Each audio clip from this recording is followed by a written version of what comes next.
الحمد لله والصلاة والسلام على سيدنا رسول الله وعلى آله وصحبه ومن والاه أما بعد. கண்ணியத்திற்குரிய அல்லாஹ்வின் நல்லடியார்களே, இன்றைக்கு ஆரம்பமாக ஓதப்பட்ட சூறாக்களில் முதல் சூரா காஃப். நபி ஸல்லல்லாஹு அலைஹி வஸல்லம் அவர்கள் இந்த காஃப் சூறாவை ஜும்மாவுடைய ஹுத்பால ஓதுவாங்க. ஜும்மா ஹுத்பால நபி ஸல்லல்லாஹு அலைஹி வஸல்லம் அவங்க ஏதாவது ஆயத்துகள் ஓதுவாங்க, ஏதாவது வசனங்கள் ஓதுவாங்க, சில நேரங்களில் ஏதாவது சூறா ஓதுவாங்க. அதில் அதிகமாக இந்த காஃப் சூறா முழுமையாக ஹுத்பால ஓதுவாங்க. ஜும்மா ஹுத்பாங்கிறது அதுதான்.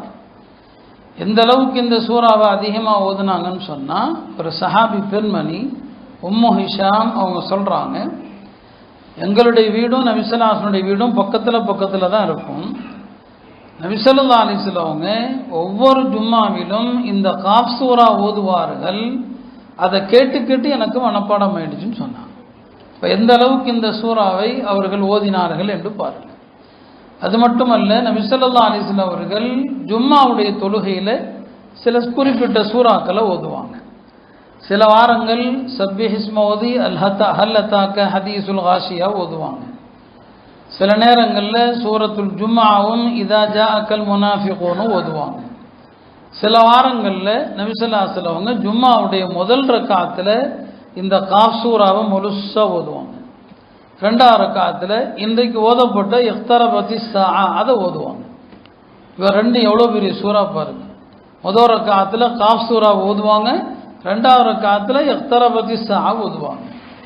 அதே மாதிரி தான் நபி ஸல்லல்லாஹு அலைஹி வஸல்லம் அவங்க ஈது தொழுகையில் பெரிய கூட்டம் இருக்கிற தொழுகை, அந்த ஈது தொழுகையிலையும் சில நேரங்களில் முதல் ரக்காத்தில் இந்த காஃப் சூறா ஓதுவாங்க, அடுத்த ரக்காத்தில் இக்தரபத்தி ஸாஅ ஓதுவாங்க.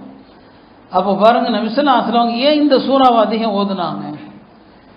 எனக்கு தோன்றியது, இந்த ஓதுன இந்த காஃப் சூறா இருக்கு இல்லையா, அதனுடைய ரெண்டாவது ருக்கு, இன்னைக்கு நான் ஓதுனதுல ரெண்டாவது ருக்கு மூணாவது ருக்கு, அதெல்லாம் ஒரு தடவை அப்படியே தர்ஜுமா செஞ்சாலே போதும், இன்னைக்கு அதுவே பயான் ஆகிடும். நீங்கள் எல்லாம் அதை ஒரு தடவை படித்து பாருங்கள். நம்ம வாழ்க்கையை சீராக்கிறதுக்கு அது போதுங்க. அந்த ரெண்டாவது ருக்கு ஆரம்ப வசனம் என்ன? வலகது ஹலகனல் இன்சான், மனிதனை நாமே படைத்தோம். வனஅலமு மா துவஸ்விசு பிஹி நஃப்ஸுஹ், அவனுடைய உள்ளத்தில் ஓடுகிற எண்ணங்களை கூட நாம் அறிவோம். வனஹனு அக்ரபு இலைஹி மின் ஹப்லில் வரீத், நாம் இந்த மனிதனுக்கு அவனுடைய கழுத்து நரம்பை விட அருகில் இருக்கிறோம். கழுத்து நரம்பை விட நாம் பக்கத்தில் இருக்கிறோம். இது யத்தலக்கல் முத்தலக்கியான் அனில் யமீன் வ அனில் ஷிமாலி கஈத், இரண்டு குறிப்பெடுக்கக்கூடியவர்கள் அவனது வலது பக்கத்திலும் இடது பக்கத்திலும் குறிப்பெடுத்துக்கிட்டே தான் இருக்கிறாங்க.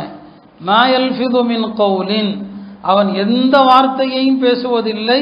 இல்லா லதைஹி ரகீபுன் அதீத், அதை கண்காணித்து பதிவு செய்யக்கூடியவர் அவனுக்கு பக்கத்தில் இருந்துக்கிட்டே இருக்கிறார். இப்படியே நீங்கள் ஃபுல்லாக பார்த்தீங்கன்னா சொர்க்கம் நரகம், அங்கே நடக்கிற தர்க்கம், அல்லாஹ் சொர்க்கத்திலையும் நரகத்திலையும் ஆளுகளை அனுப்பி ரெண்டையும் கேட்பான், என்ன போதுமா அப்படின்னு அல்லாஹ் கேட்பான். அதெல்லாம் இன்றைக்கு ஓதப்பட்ட வசனங்களில் வருது. இப்போ ஏன் நபி ஸல்லல்லாஹு அலைஹி வஸல்லம் அவங்க இந்த சூறாவை அதிகம் ஓதுனாங்க அப்படின்னா, சொர்க்க நரகம், மறுமை, விசாரணை, கணக்கெடுப்பு, இதெல்லாம் ஒரு மனிதனுடைய சிந்தனையில் இருந்தாலே அவன் பாவம் செய்ய மாட்டான் அப்படிங்கிறதான் தெரியுது. அப்போ நீங்கள் பேசுகிற எல்லா வார்த்தையும் பதிவு செய்யப்படும். எந்த வார்த்தை உட்படன்னு சொன்னால், நான் சாப்பிட்டேன், நான் குடித்தேன், நான் உட்கார்ந்தேன், நான் தூங்கினேன்னு சொல்கிறேன் பாருங்க, இதெல்லாம் நன்மையும் இல்லை கெட்டதும் இல்லை, பாவமும் இல்லை நன்மை இல்லை, அந்த மாதிரி வார்த்தை தான். நீங்கள் சொல்லுகிற நான் பார்த்தேன் தூங்கினேன்னு சொல்கிறீங்க பாருங்க, இந்த வார்த்தைகள் கூட எழுதப்படும். எந்த வார்த்தை உங்களுடைய அந்தஸ்தை உயர்த்தும்னு சொல்ல முடியாது, எந்த வார்த்தை உங்களை அதில் பாதாளத்தில் தள்ளுன்னு சொல்ல முடியாது என்று நபி ஸல்லல்லாஹு அலைஹி வஸல்லம் சொல்லுவாங்க. வார்த்தைகளை பார்த்து பேசுங்க.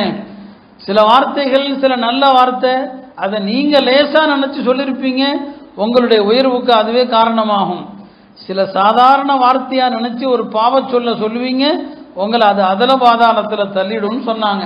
ஹஜ்ரத் பிலால் ரலியல்லாஹு அன்ஹு அவர்கள் சொன்னாங்க, நபி ஸல்லல்லாஹு அலைஹி வஸல்லம் இந்த ஹதீஸ் இருக்கிறது, அது என்னை பல பேச்சுக்களை பேச விடாமல் தடுத்து விட்டதுன்னு சொன்னாங்க.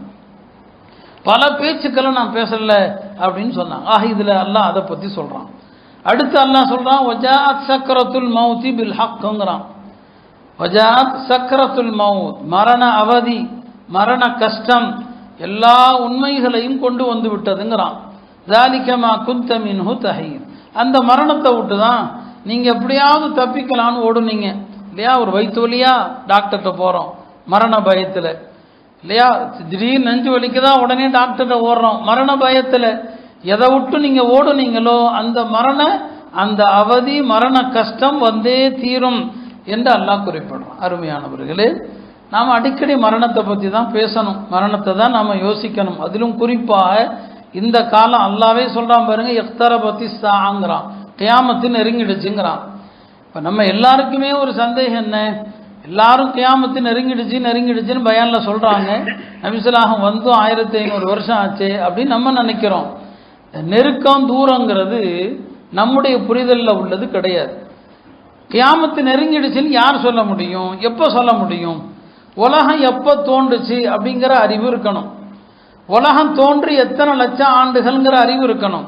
அந்த அறிவு இருக்கும்போது தான் கியாமத்துக்கு நீ எத்தனை நாள் இருக்குது அதை வச்சு தான் பக்கம் தூரம்னு சொல்ல முடியும். உலகம் தோன்றியது எப்போ நமக்கு தெரியாது, படைச்ச ரப்புக்கு தான் தெரியும். அப்போ படைத்தவனுக்கு தெரியும் போது அவன் சொல்றான், இக்தரபத்தி ஸாஅ, கியாமத்து வந்துருச்சு, பக்கத்தில் வந்துருச்சு. எத்தனை அடையாளங்கள் நபிசுல்லாஹ் சொல்லுவாங்க. பிறை பெரிதாக தெரிந்தால், பிற தலைப்பிறையே பெருசாவே தெரியுமா எப்போ பார்த்தாலும், மக்கள் எல்லாம் இது 2 நாள் பிறையோன்னு பேசுவாங்களாம். பிறை பெரிதாக தெரிந்தால், திடீர் மரணங்கள் அதிகமானால், திடீர்னு எல்லாரும் மூத்தாகிறாங்க, இதெல்லாம் நடந்தா புரிந்து கொள்ளுங்க கியாமத்து பக்கத்தில் வந்துருச்சு. இதெல்லாம் வாழக்கூடிய காலத்தில் கண்கூடாக நம்ம பார்க்கக்கூடிய விஷயம் தானே. திடீர் மரணங்கள் நடக்க தான் செய்யுது. இப்போ அல்லாஹ் சொல்றான், வஜாஅத் சக்ரத்துல் மௌத்தி, மரண கஷ்டம் எல்லாருக்கும் வந்துருச்சுங்கிறான். நான் உங்களுக்கு அடிக்கடி சொல்வேன், நாம 3 உலகம், மொத்தம் 5 உலகம். இப்போ நம்ம வாழ்ந்து கொண்டு இருக்கிறதுல இருந்து பார்த்தோம்னா 3 உலகம். ஒன்று இந்த தாரு துன்யா, இப்போ நாம் இருக்கிறோம் இல்லையா இந்த துன்யா. இந்த உலகத்தினுடைய ஆரம்பம் எது, இந்த உலகத்தினுடைய முடிவு எதுன்னு சொன்னால், ஒவ்வொரு மனிதனுடைய பிறப்பு இந்த உலகத்தினுடைய ஆரம்பம். இந்த உலகத்துடைய முடிவு எது, ஒவ்வொரு மனிதனுடைய மரணம். சரிங்களா? அதான் இந்த உலகம். இது தாரு துன்யான்னு சொல்லுவோம். 2வது உலகம் என்ன, தாருல் பர்ஸஹ். மனுஷன் மௌத்தான பிறகு, மனிதன் மரணத்திலிருந்து அது ஆரம்பிக்குது, மௌத்தான பிறகு அது ஆரம்பிக்குது. அதை கபருடைய வாழ்க்கைன்னு நீங்க சொல்லலாம். அதுக்கு குர்ஆன் சொல்கிற பேர் என்ன, பர்ஸஹ். பர்ஸஹ்னா திரை. இந்த உலகத்துக்கும் ஆகிரத்துக்கும் நடுவில் உள்ள உலகம்.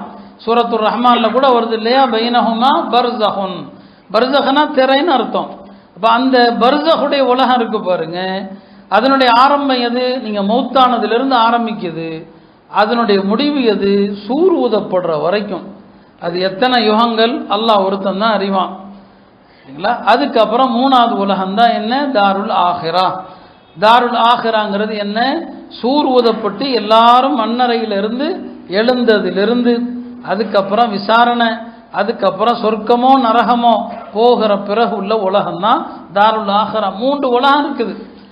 இந்த இடைப்பட்ட வாழ்க்கையில் நாம் என்ன செய்கிறோம், வாழ்ந்துகிட்டு இருக்கிறோம். இந்த மனித உடம்புங்கிறது இருக்கு இல்லையா, இது ஒரு பை மாதிரி. இந்த பையுக்குள்ள ரூஹுங்கிற ஆன்மா இருக்குது. ரூஹுங்கிற ஆன்மாவை இந்த பையுக்குள்ளே வச்சு ஒரு முடிச்சு போட்டு வைக்கப்பட்டிருக்கு. அந்த முடிச்சு தூங்குற நேரத்தில் லேசாக விலகுமா. அப்படி விலகும் போது அந்த ரூஹு வெளியே போயிடுது, தூங்கும்போது வெளியே போயிடுது. ரூஹு வெளியே போயிடுச்சுன்னு சொன்னால் ரூஹுக்கு காலமோ இடமோ கட்டுப்பாடே கிடையாது. அதனால தான் கனவுல ஒருத்தர் யாரை பார்க்குறாரு, இப்ராஹிம் அலைஹிஸ்ஸலாமை பார்க்குறாரு. 5000 வருஷத்துக்கு முன்னால் உள்ளவரை போய் பார்க்குறாரு. ஏன்னா ரூஹுக்கு காலம் கிடையாது, இந்த உடம்புக்கு தான் காலம், இந்த உடம்புக்கு தான் இடம் இல்லையா. தூங்குறவர் அமெரிக்காவில் இருக்கிறவரை பார்க்குறாரு, இவர் இந்தியாவில் இருக்கிறாரு, அவர் அமெரிக்காவில் இருக்கிறாரு. ஏன், அது ரூஹ், அது ரூஹ் அமெரிக்காவுக்கும் போகும், இந்த உடல் போக முடியாது. ரூஹ் என்ன செய்ய முடியும், போக முடியும். அப்போ அந்த தூங்குற நேரத்தில் அந்த முடிச்சு விலகும் போது ரூஹ் வெளியே போயிடுது. அது ராத்திரி பூரா எங்கனாலும் சுத்தம். அதைத்தான் நீங்கள் கனவாக பார்க்குறீங்க. அது திரும்பி வந்தால் உண்டு, வரலையா அப்படியே மௌத்து. இது அல்லாவே ஒரு ஆயத்தில் சொல்லுவான், அல்லாஹு யதவஃபல் அன்ஃபுஸ் ஹீன மௌத்திஹா. தூங்குற நேரத்தில் அல்லாஹ் ரூஹ பூரா பிடிச்சிட்றாங்கிறான். சரிங்களா? வல்லத்தீலம் தமுத் ஃபீ மனாமிஹா, யாருக்கு மரணத்தை நாடுறானோ அந்த உயிர்களை பிடிச்சுக்கிறான், யாருக்கு மரணத்தை விதிக்கலையோ அவர்களுக்கு அந்த ரூஹுகளை அனுப்பிடுறதாக சொல்றான். ஆக அருமையானவர்களே, 3 உலகங்கள் இல்லையா? இந்த உலகம் பர்ஸகுடைய உலகம், அதை நீங்க கபருடைய வாழ்க்கைன்னு சொல்லலாம், வேற எந்த பேர்ல வேணாலும் சொல்லலாம். அது ஒரு உலகம். கபூர்ல ஒரு மனுஷன் அடக்கப்பட்டாலும் சரி, ஒரு மனுஷன் எரிஞ்சு சாம்பலானாலும் சரி, ஒரு ஆள் என்னங்க கடல்ல இறந்து போனாலும் சரி, அவன் எப்படி போனாலும் அல்லாஹ் எழுப்புவான். பனு இஸ்ராயல்கள் ஒரு ஆள் இருந்தார். அவர் மூத்தாகிற நேரத்தில் வாழ்நாள் முழுக்க பாவமெல்லாம் ரொம்ப செஞ்சிட்டார். அவருக்கு ஒரு பயம், அல்லாஹ் தண்டிப்பானேன்னு சொல்லி தப்பிக்க முடியுமாங்கிறதுக்கு அவரே தாம் பிள்ளைங்கள்ட்ட எல்லாம் சொல்றாரு, எப்பா நான் இறந்து போயிட்டா என்ன அடக்காதீங்க, மாறாக என்ன செய்யுங்க, என்ன எரிச்சிருங்க, எரிச்சு என் சாம்பலை உலகத்தின் பல பாகங்களில் தூவிருங்க, பரப்பிருங்க, கடல்ல கொஞ்சம், காத்துல கொஞ்சம், தரையில கொஞ்சம், இல்லையா? அப்படி செஞ்சுட்டா ஒருவேளை அல்லாஹ் என்னை எழுப்பாமல் போயிடுவான், அல்லாஹ் எழுப்புறானா இல்லையான்னு பார்த்துக்கலான்னு சொல்லிட்டார். இறந்த பிறகு அவருடைய பிள்ளைகளும் அப்படியே செய்கிறாங்க, அவரை எரிச்சாங்க, அந்த சாம்பலை எல்லா இடங்களிலும் பரப்புனாங்க. அல்லாஹ்வுக்கு என்ன, அவருக்கு பர்ஸக் என்ன, அவர் நினச்சிக்கிட்டாரு எரிச்சுட்டா எல்லாம் முடிஞ்சு போச்சுன்னு சொல்லி. அல்லாஹ் எல்லாத்தையும் திரட்டினான், பூமிக்கு உத்தரவிட்டான். அவருடைய அந்த சாம்பல் பூரா எல்லாம் அப்படியே உடம்பா வருது. எங்கெங்க தூணாங்களோ எல்லாத்துக்கும் உத்தரவிடுறான், எல்லாம் அப்படியே வந்துச்சு. அல்லாஹ்வுக்கு முன்னால நிற்கிறார். இப்போ அல்லாஹ் கேட்குறான், ஏன்பா இப்படி செஞ்சேன்னு சொல்லி. யாரெல்லாம் உண்மையில் உள்ள பயத்தில் தான் செஞ்சேன், நீ என்னை தண்டிச்சிருவியோ அப்படிங்கிற அச்சத்தில் தான் செஞ்சேன். அல்லாஹ் சொன்னா, அவ்வளோ பயம் இருக்குதா, சரி போ உன்னை மன்னிச்சுட்டேன்னு அல்லாஹ் சொல்லிட்டான். எதுக்கு சொல்ல வர்றோம்? பர்ஸக் அப்படிங்கிறது இந்த கபருடைய வாழ்க்கை தான். நம்ம அடக்கிறதுனால அதுக்கு அந்த பேர் வைக்கிறோம். அது ஒரு திரைமறைவு வாழ்க்கை. இந்த 3 உலகம் இருக்குதுங்க. அந்த வகையில் நாம் இறக்கும் போது இந்த உயிர் பிரிகிற நேரத்தில் உள்ள அந்த கஷ்டத்தை தான் அல்லாஹ் சொல்கிறான், வஜாஅத் சக்ரத்துல் மௌத் பில் ஹக்கி, மரண அவதி, மரண கஷ்டம் எல்லா உண்மைகளையும் கொண்டு வந்து விட்டதுங்கிறான். எல்லா உண்மைகளைனா என்னங்க அர்த்தம்? மரண நேரத்தில் ஒவ்வொரு மனிதனுக்கும் தெரிகிறது, எல்லாரும் மரணிக்கிறோம் அல்லாஹ்வை தவிர அப்படிங்கிற உண்மை அப்போ தெரிஞ்சிருது. மரண நேரத்தில் அவனுக்கு முன்னால எல்லா ரஹமத்துடைய வானவர்களும் நிற்பாங்க, அதாபுடைய வானவர்களும் நிற்பாங்க. நல்லவர்கள் ரஹமத்துடைய வானவர்களை பார்க்குறாங்க, தீயவர்கள் அதாபுடைய வானவர்களை பார்க்குறாங்க. இந்த உண்மை தெரிஞ்சிருது. மரண நேரத்தில் சொர்க்க நரகம் எல்லாம் கண்முன்னால் வந்து விடுகிறது. அப்போ எல்லா மறைவான விஷயங்கள் எதையெல்லாம் இந்த உலகத்தில் உலமாக்கள் சொன்னாங்களோ, நபிமார்கள் சொன்னாங்களோ, அந்த உண்மைகள் எல்லாம் வந்துடுது. அதான் மரண கஷ்டம். அந்த நேரத்தில் ஏற்படுகிற கஷ்டங்கிறது எல்லாருக்கும் உண்டு. அன்னை ஆயிஷா ரலியல்லாஹு அன்ஹா சொல்லுவாங்க, நபி ஸல்லல்லாஹு அலைஹி வஸல்லம் அவர்கள் தம்முடைய அந்த மரண கடைசி தருணங்களில் பக்கத்தில் ஒரு பாத்திரத்தில் தண்ணி இருக்கும், அந்த தண்ணீருக்குள் கைவிட்டு தன்னுடைய முகத்தில் தொடச்சிக்கிட்டே இருப்பாங்க. சொல்லுவாங்க, லா இலாஹ இல்லல்லாஹ் இன்னலில் மௌத்தி சக்கராத், அல்லாஹ்வை தவிர வேறு எந்த இறைவனும் இல்லை, நிச்சயமாக மௌத்துக்கு கஷ்டம் இருக்குது. சொல்றது யாருங்க? காத்தமுன் நபியின் நபி ஸல்லல்லாஹு அலைஹி வஸல்லம் சொல்றாங்க, இன்னலில் மௌத்தி சக்கராத்தின், மௌத்துக்கு கஷ்டம் இருக்குது, மௌத்துக்கு கஷ்டம் இருக்குதுன்னு சொல்றாங்க. நபி ஸல்லல்லாஹு அலைஹி வஸல்லம் அவங்களுக்கு அந்த மரண நேரத்தில் அவங்களுடைய நெற்றி உடம்பெல்லாம் வேர்த்துச்சு. அந்த கஷ்டத்தை பார்த்து ஹஜ்ரத் ஃபாத்திமா ரலியல்லாஹு அன்ஹா சொன்னாங்க, வா கர்ப அபான்னு சொன்னாங்க, என் தந்தைக்கு ஏற்பட்ட கஷ்டமே அப்படின்னு சொல்றாங்க. இல்லையா? நாம மூத்தாகிற நேரத்தில் உள்ள கஷ்டங்களை பார்க்குறோம், அதை என்னமோ தப்புன்னு நினைக்கிறோம். அல்லாஹ்வுடைய தூதருடைய கஷ்டத்தை பார்த்து ஃபாத்திமா சொல்றாங்க, என் தந்தைக்கு ஏற்பட்ட கஷ்டமேன்னு சொல்லி. நபி ஸல்லல்லாஹு அலைஹி வஸல்லம் பதில் என்ன சொல்றாங்க? உன் தந்தைக்கு இன்றைய தினத்திற்கு பிறகு இனி கஷ்டம் இல்லை, இன்றைய தினத்திற்கு பிறகு இனி கஷ்டம் இல்லை, அவ்வளோதான். இந்த கஷ்டம் நீ பார்க்குறீங்களா, இதுதான் கஷ்டம். லா கர்ப அலா அபீக பஅதல் யௌம், இந்த நாளுக்கு பிறகு உன் தந்தைக்கு எந்த கஷ்டமும் இல்லை அப்படின்னு சொல்றாங்க. பாருங்க, அல்லாஹ்வுடைய தூதருக்கு இந்த கஷ்டம்னா இதை பார்த்துட்டு தான் ஹஜ்ரத் ஆயிஷா ரலியல்லாஹு அன்ஹா சொல்லுவாங்க, பெருமானாருடைய மரண அவதியை பார்த்த பிறகு நான் அதுக்கப்புறம் யாரும் மரண நேரத்தில் கஷ்டப்படுறத ஒரு பெருசாக நான் எடுத்துக்கவே மாட்டேன். அல்லாஹ்வுடைய தூதருக்கே வந்த கஷ்டம் மற்றவங்களுக்கு வருவதில் என்ன ஆச்சரியம் இருக்குது? அந்த ரூஹு பிரிகிற நேரம் எல்லாருக்கும் கஷ்டம்தான். இப்ராஹிம் அலைஹிஸ்ஸலாம் இடத்துல ரூஹு வாங்கின பிறகு அல்லாஹ் கேட்டால் ரூஹு பிரிகிற நேரம் உங்களுக்கு எப்படி இருந்துச்சுன்னு சொல்லி. இப்ராஹிம் அலைஹிஸ்ஸலாம் சொன்னாங்க, ஒரு ஈரமான கம்பளியில் ஒரு இரும்பு கம்பி மாட்டிக்கொண்டால் அந்த இரும்பு கம்பியை அந்த சாக்கிலிருந்து இழுப்பது எப்படி கஷ்டமோ அப்படி இருந்துச்சுன்னு சொல்லி சொன்னாங்க. இப்போ அல்லாஹ் சொன்னா, நீங்களே இப்படி சொல்றீங்களே, உங்களுக்கு தான் உலகத்திலேயே ரொம்ப மென்மையாக நான் ரூஹை வாங்கினேன்னு எல்லாம் சொன்னாங்க. உங்களுக்கு தான் ரொம்ப மென்மையாக வாங்கப்பட்டுச்சு. நீங்கள் போய் இப்படி சொல்கிறீங்களே, அப்போ மற்றவங்களுக்கு எப்படி இருக்கும் யோசிச்சு பாருங்கள்.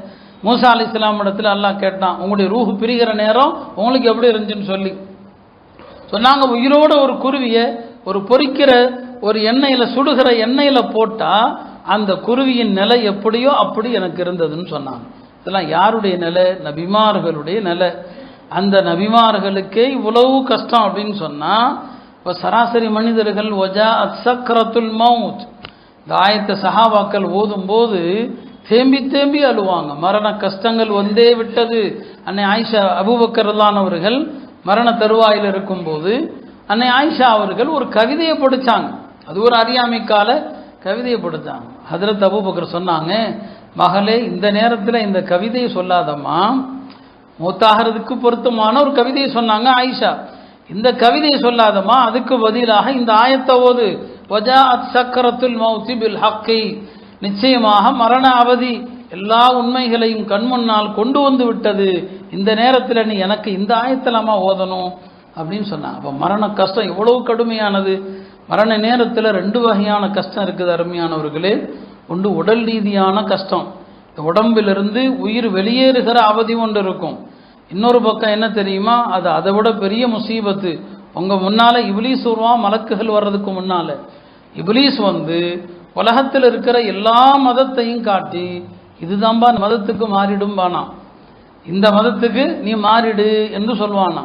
இமாம் அஹ்மது பின் ஹம்பல் மரண நேரத்தில் மரண மயக்கத்தில் இருக்கும்போது அருகில் இருக்கிறவர்கள் எல்லாம் அவங்களுக்கு லா இலாஹ இல்லல்லாஹ் சொல்கிறாங்க. இமாம் அவர்கள் சொல்கிறாங்க லா பஅது லா பஅது அப்படின்னு சொல்கிறாங்க. லா பஅதுனா இன்னும் இல்லை, இன்னும் இல்லைன்னு அர்த்தம். பக்கத்தில் இருக்கிறவங்களுக்கெல்லாம் ஒன்றுமே புரியல. கலிமா சொல்லி கொடுக்குறோம், இன்னும் இல்லை இன்னும் இல்லைங்கிறாங்களே. கொஞ்சம் தெளிவடைந்த போது கேட்டாங்க, இமாம் அவர்களே, நாங்கள் உங்களுக்கு கலிமாவை தல்கீன் செஞ்சோம், நீங்கள் இன்னும் இல்லை இன்னும் இல்லைன்னு சொன்னீங்களேன்னு சொன்னாங்க. எனக்கு முன்னால் இப்லீஸ் வந்தான். எல்லாரும் இப்லீஸையும் பார்ப்போம். இப்லீஸ் வந்தான். வந்து சொன்னால், இமாம் அஹ்மது ஃபுத்தனி, நீங்கள் என்னிடம் இருந்து தப்பித்து விட்டீர், என் சதியிலிருந்து தப்பித்து விட்டீர். ஏன்னா கடைசி வரைக்கும் நான் மனிதர்களை வழிகெடுக்கிறேன், நீங்கள் தப்பிச்சிட்டீங்களே நீ அவன் சொன்னான் என்கிட்ட. அப்போ தான் நான் சொன்னேன், இல்லைப்பா இன்னும் நான் தப்பிக்கலை, இந்த உடலை விட்டு முழுசாக உயிர் பிரிகிற வரைக்கும் உன்னுடைய ஆபத்து இருக்கத்தான் செய்கிறது என்று நான் சொன்னேன்னு சொல்லிட்டு சொன்னாங்க. இப்படி என்னை பார்த்து சொன்னான், தப்பிச்சிட்டேன்னு சொல்லிட்டு எனக்கே அவன் சொல்லித்தர்றான், இமாம் அஹ்மது அவர்களே நீங்கள் கிறிஸ்தவராக மரணிங்கள், யூதனாக மரணிங்கன்னு எனக்கே சொன்னான்னு சொன்னான். அப்போ இந்த 2 கஷ்டங்களும் இருக்கும். ஒன்று உயிர் பிரிகிற அந்த கஷ்டம், லேசாக பிரிகிறவங்களுக்கும் அது துன்பம் தான். 2வது இப்லீஸுடைய சோதனை. அதுதான் ஹதீஸில் அல்லாஹுடைய தூதர் பாதுகாப்பு தேடுவாங்க. அல்லாஹும்ம இன்னி அஊது பிக மின் ஃபித்னத்தில் மஹ்யா வல் மமாத்தி, அல்லாஹ் வாழும் கால சோதனைகளை விட்டும் என்னை பாதுகாப்பாயாக, மரண சோதனைகளை விட்டும் பாதுகாப்பாயாக. மரண சோதனைங்கிறது அந்த நேரத்தில் இப்லீஸும் வந்து நிற்பான். இப்படி உயிர் பிரிகிற நேரம் போராட்டங்க. அந்த போராட்டத்துக்கு பேர் தான் சக்கரத்துல் மவுத். வஜாஅத் சக்கரத்துல் மவுத் என்பது அதுதான். இப்படியெல்லாம் இந்த போராட்டம் இருக்கும்போது தான் நல்லவர்கள், நல்ல முஃமின்கள் இருக்கிறாங்க இல்லையா, இப்போது அவங்களுக்கும் அந்த நேரம் அச்சம்தான். ஈமானோடு மரணிக்க போகிறாங்களா, குஃபுரில் மரணிக்க போகிறாங்களா தெரியாது. பயங்கரமான நேரம் அது, சாதாரண வேலை அல்ல. ஆனால் நல்லவர்களாக வாழ்ந்தாங்க இல்லையா, அவங்கள அல்லாஹ் காப்பாற்றிடுவான். ஒரு பக்கம் இப்லீஸும் நிற்பான். இந்த நிலையில் அவருடைய ரூஹ் அப்படி தொண்டக்குழிய அடைகிற நேரத்தில் ரஹமத்துடைய வானவர்கள் வந்துடுவாங்க. வந்து அவருக்கு சுப செய்தி சொல்லுவாங்க. அதான் யுஸப்பித்துல்லாஹு அல்லதீன ஆமனு, அல்லாஹ் அவங்கள உறுதிப்படுத்திடுவான். அவங்களுக்கு சுப செய்தி சொல்லப்பட்டு அந்த ரஹமத்துடைய வானவர்கள் வந்ததும் இப்லீஸ் ஓடி போயிடுவான். அப்போ சுப செய்தியெல்லாம் சொன்ன பிறகு அதுக்கப்புறம் தான் மலக்குல் மௌத்து வருவார். அந்த ரூஹை என்ன செய்வார், கைப்பற்றுவார். அல்லாஹுடைய நல்லடியார்கள் அந்த நேரத்தில் சுப செய்தியோடு தான் என்ன செய்வாங்க, மூத்தாவாங்க. நல்லடியார்களுடைய எத்தனையோ மரணங்கள் இருக்குது. இன்னைக்கு நாம இக்தரபத்தி ஸாவுடைய கடைசி ஆயத்து ஓதுனோமே, இன்னல் முத்தகீன ஃபீ ஜன்னாத்தி வனஹர் ஃபீ மக்அதி சித்கின் இன்த மலீக்கின் முக்ததிர். இமாம் இப்னு தைமியா ரஹ்மத்துல்லாஹி அலைஹி திமிஷ்குடைய கோட்டையில் அடைக்கப்பட்டிருந்தாங்க. அவங்க அந்த கோட்டையில் அடைக்கப்பட்ட அந்த காலகட்டத்தில் மௌத்துக்கு முன்னால் 70 குர்ஆன் ஓதி முடித்தாங்க. அங்கேயே அவங்களுக்கு மௌத்து வருது. ரூஹு பிரிகிற நேரத்திலையும் அந்த கஷ்டத்திலையும் குர்ஆன் ஓதுறாங்க. இந்த ஆயத்தை தான் ஓதுறாங்க. இன்னல் முத்தகீன ஃபீ ஜன்னாத்தி வ நஹர், இறையச்சமுடையவர்கள் சொர்க்க நதிகளில் இருப்பாங்க. ஃபீ மகாதி சித்கின், கண்ணியமான இடத்தில் இருப்பாங்க. இந்த மலீக்கும் முக்ததிர், சர்வ வல்லமை படைத்த அரசனாகிய அல்லாஹ்விடத்தில். இந்த ஆயத்து ஓத முடிக்கிறாங்க, அவங்களுடைய ரூஹும் பிரிகிறது. வசனத்தை முடிக்கிறாங்க, அவங்களுடைய ரூஹும் பிரிகிறது. எனவே அருமையானவர்களே, இந்த சூறாவை அடுத்து அல்லாஹ் இன்னும் சொல்றான், சக்கரத்துல் மௌத்தி பில் ஹக்கி. அப்போ அந்த மரண நேரம் அவ்வளவு கடுமையான நேரம். அந்த நேரத்தில் ரஹமத்துடைய மாணவர்கள் யாருக்கு சுப செய்தி சொல்லிடுறாங்களோ அவர் என்ன செஞ்சிருவாரு, தப்பிச்சிருவாரு. ரூஹு பிரிகிறது. அதுக்கப்புறம் அவர் என்னங்க கபரில் கொண்டு போய் வைக்கிறோம். அதற்கு பிறகு எத்தனையோ நிலைகள் இருக்கிறது. இந்த மரணத்தை நாம் பார்த்துக்கிட்டே தான் இருக்கிறோம். ஆனாலும் நாம் என்ன செய்யறதில்ல, பயப்படுறது கிடையாது. அல்லாஹ் அடுத்தடுத்த வசனங்கள்லையும் சொல்கிறான், இறந்த பிறகு ஒரு மனுஷன் என்னங்க இறந்துருவான். இறந்த பிறகு வஜாஅத் குல்லு நஃப்ஸின் மஅஹா சாயிகும் வ ஷஹீத், எல்லா ஆன்மாக்களும் அவரை தள்ளிக்கிட்டு போகிற ஒரு மலக்கு ஒருத்தர் இருப்பார். ஷாஹிதுனா இவன் பண்ணின எல்லா ரெக்கார்டையும் கொண்டுட்டே பின்னால் ஒரு மலக்கு வருவார். இந்த ரெண்டு பேரும் அல்லாட்ட கூட்டு போவாங்க. ஜாஅத் குல்லு நஃப்ஸின், எல்லா ஆன்மாக்களும் அல்லாட்ட வருவாங்க. மஅஹா சாயிகுன், சாயிகுனா இவனை தள்ளிக்கிட்டு வருவார் ஒருத்தர். இன்னொருத்தர் ஷஹீத், இவர் என்னென்ன பண்ணினாரோ எல்லா ரெக்கார்டையும் அல்லாட்ட தூக்கிக்கிட்டே என்ன செய்வாங்க, வருவாங்க. இதையும் அல்லாஹ் இந்த சூறால என்னங்க சொல்லி காட்டுறான். அதே மாதிரி நான் சுருக்கமாக தான் நான் உங்களுக்கு சொல்கிறேன். அல்லாஹ் சொர்க்கத்திற்குரியவர்களை அனுப்புவான், நரகத்திற்கு நரகத்திற்குரியவர்களை அனுப்பிடுவான். நரகமும் சொர்க்கமும் பேசிக்குமா? என்ன பேசிக்கும்? நரகம் சொல்லுமா, எனக்குள் வந்தவர்கள் யார் தெரியுமா? ஆணவக்காரர்கள், அடக்குமுறையாளர்கள், அவர்கள் தான் என்னுள் பிரவேசித்தவர்கள் அப்படின்னு நரகம் சொல்லும். சொர்க்கம் சொல்லுமா, என்னுள் பிரவேசித்தவர்கள் யார் தெரியுமா? பலவீனமானவர்கள், பலவீனமான மனிதர்கள், பணிவானவர்கள், அவங்க தான் எனக்குள்ள வந்திருக்கிறாங்கன்னு சொல்லுமா.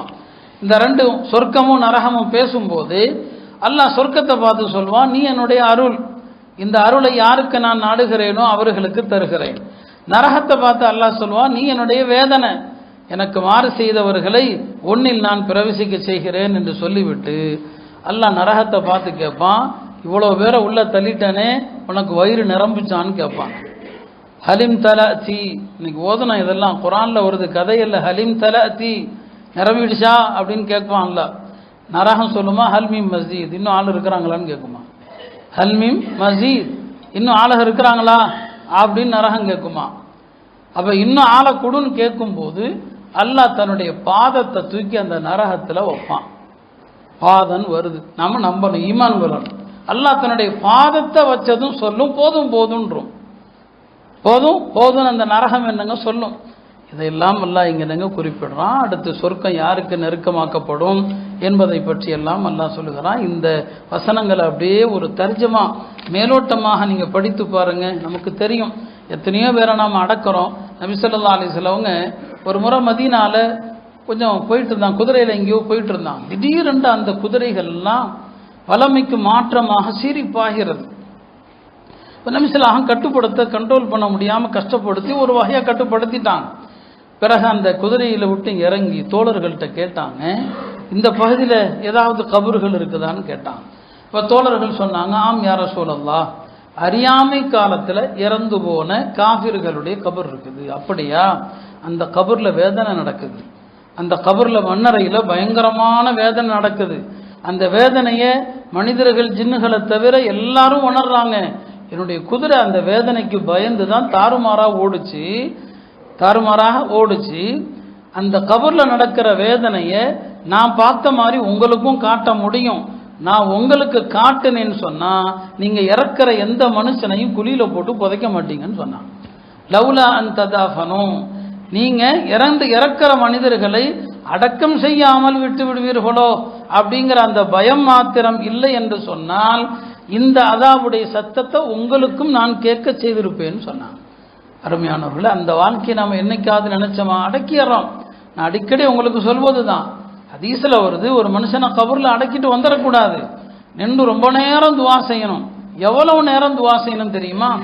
அம்ர் இப்னுல் ஆஸ்ங்கிற ஒரு சஹாபி, முஸ்லீம்ல வருது, அவர் மௌத்தாகிற நேரத்தில் மகனை கூப்பிட்டு சொல்றார், ஒரு நீண்ட ஹதீஸ் அது, எப்பா நான் இறந்த பிறகு என்னை அறக்கிட்டு உடனே வந்துடாதீங்க, என் கபருக்கு பக்கத்தில் நில்லுங்க, எவ்வளோ நேரம் நிற்கணும்? ஒரு ஒட்டகத்தை அறுத்து அந்த ஒட்டகக்கறியை சமைச்சு அதை பிரித்து கொடுக்கறதுக்கு எவ்வளவு நேரம் ஆகுமோ அவ்வளவு நேரம் என் கபூரில் நில்லுங்கிறார்.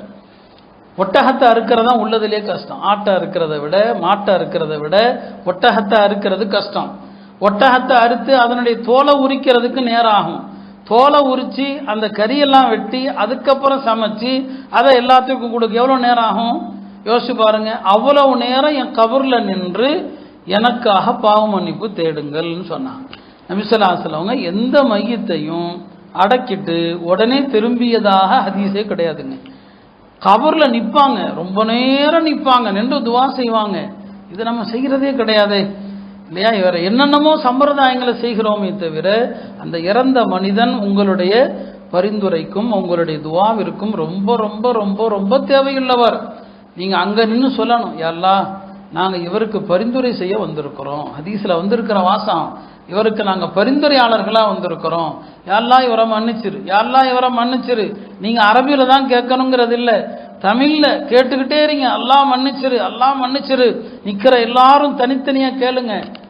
அந்த மனுஷனுக்கு மன்னிப்பு கிடைத்து விட்டால் அவருக்கு நிரந்தர நிம்மதி. அப்போ இந்த மன்னரை வாழ்க்கையை நம்ம யோசிக்கிறதே இல்லை. அல்லாஹ் இந்த சூறாவுடைய இந்த வார்த்தைகள் எல்லாவற்றிலும் அதைத்தான் நமக்கு கடைசி வரைக்கும் அதைத்தான் நமக்கு நினைவூட்டுகிறான். எனவே அருமையானவர்களே, உலகம் திடீர் மரணங்கள், எங்கு பார்த்தாலும் மரணங்கள் தானே. அதைத்தானே நம்ம இன்னைக்கு பார்த்துட்டு இருக்கிறோம். கொத்து கொத்தா ஈரானில் சாகுறாங்க இல்லையா? ஈரானில் எவ்வளோ பேர் குண்டு வெடிப்பில் பல்லாயிரக்கணக்கானவர் இறந்து விட்டதாக சொல்லப்படுது.